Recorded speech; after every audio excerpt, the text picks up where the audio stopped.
आप सभी व्यूअर को मेरा नमस्कार, आदाब एवं सत श्री अकाल। मैं डॉक्टर विजय वर्मा और आप देख रहे हैं आपका अपना चैनल बेट हेल्थ केयर। आज का जो हमारा वीडियो है वो हमने मैमलाइटिस के ऊपर फ्रेम किया है और आज का जो हमारा वीडियो है इसको बनाने का मेरा मेन मकसद ये है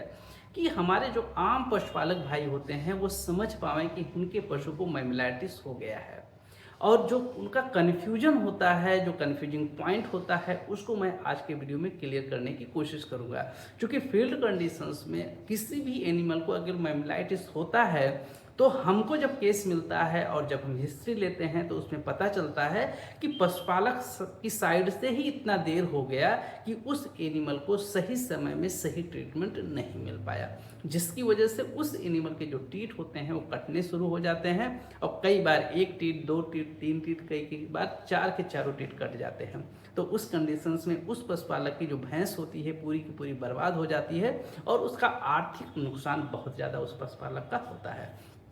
तो आइए देर नहीं करते हैं, सबसे पहले हम लोग समझ जाते हैं कि मैमलाइटिस होता क्या है। मैमलाइटिस होता है कि किसी एनिमल का जो टीथ होता है, मतलब जहाँ से दूध निकलता है, उसमें अगर कोई इन्फ्लामेशन होता है, उसमें कोई सूजन आती है, तो उस कंडीशन को मैमलाइटिस कहते हैं। इसी से मिलता जुलता एक दूसरा नाम है जिसको हम लोग मैस्टाइटिस कहते हैं, हिंदी में थनहेली कहते हैं। उसमें क्या होता है कि जहाँ पे दूध बनता है, जो मिल्क की ग्लैंड होती है, जो हमारी मैमेरी ग्लैंड होती हैं, अगर उसमें इन्फेक्शन होता है, उसकी वजह से अगर वहाँ पे सूजन आता है, तो उस कंडीशन को बेसिकली हम लोग मैस्टाइटिस कहते हैं। मैस्टाइटिस जो होता है वो बैक्टीरियल भी होता है, फंगल भी होता है, माइकोप्लाज्मल भी होता है, या मिक्स इन्फेक्शन की वजह से भी होता है। लेकिन जो मैमिलाइटिस होता है वो बेसिकली वायरस की वजह से होता है, जिसको अल्सरेटिव मैमिलाइटिस के नाम से भी लोग जानते हैं, या अल्सरेटिव थैलाइटिस के नाम से भी लोग इसको जानते हैं।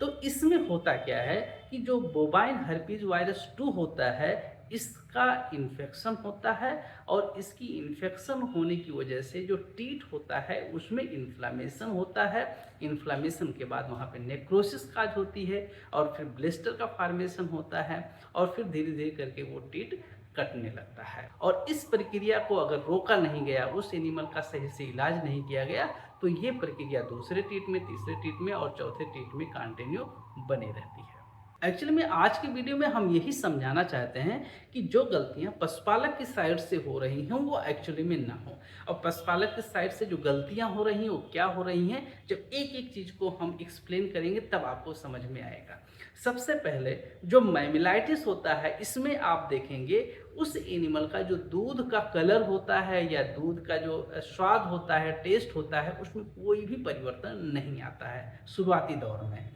कारण क्या होता है, उस एनिमल का जो मिल्क ग्लैंड होती है वहाँ पे कोई प्रॉब्लम नहीं होती है। जो प्रॉब्लम होती है वो टीथ में होता है, वहाँ पे रुकावट पैदा होता है। तो इसी वजह से जो हमारा पशुपालक होता है वो कंफ्यूज हो जाता है, उसको लगता है कि हमारे पशु को कोई खास प्रॉब्लम नहीं है, क्योंकि दूध जो है वो तो सही है। सामान्य तौर पे गांव में क्या लोग जानते हैं कि अगर किसी एनिमल में अगर उसके थन में कोई प्रॉब्लम आती है तो उसका जो दूध होता है उसका कलर चेंज हो जाता है, या दूध फटने लगता है, या तरह तरह की जो भी अबनॉर्मलिटीज़ होती हैं, कुछ ना कुछ अबनॉर्मलिटी दूध में दिखाई देती हैं।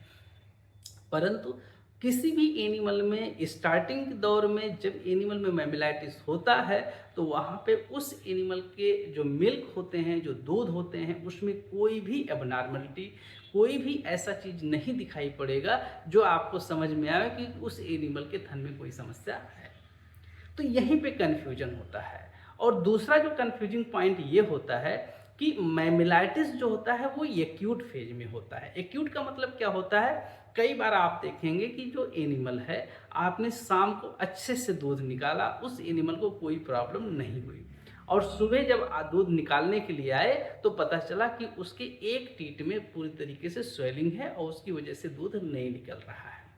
एक कंडीशन। दूसरी कंडीशन से आप क्या देखने को पाएंगे कि एक तरफ आप एनिमल का दूध निकाल रहे हैं और आपके देखते ही देखते किसी एक टीथ में या दो टीथ में देखेंगे एक्यूट स्वेलिंग, मतलब एकाएक सूजन आना शुरू हो जाता है, जिसकी वजह से फिर वो पशुपालक परेशान हो जाता है। क्योंकि ये इतना तेजी से होता है और एकाएक होता है, तो उस परिस्थिति में, क्योंकि गांव में उतना ज़्यादा शिक्षा नहीं होता है, लोग शिक्षित नहीं होते हैं हमारे पशुपालक ज़्यादातर, तो वो क्या करते हैं, उनको लगता है कि इसको किसी ने टोटका कर दिया है, किसी ने भूत कर दिया है। तो करते क्या है, 1, 2, 3 दिन तो वो सिर्फ उसकी झाड़-फूँक में लगे रहते हैं और तब तक हमारा जो वायरस होता है वो अपना काम कर चुका होता है।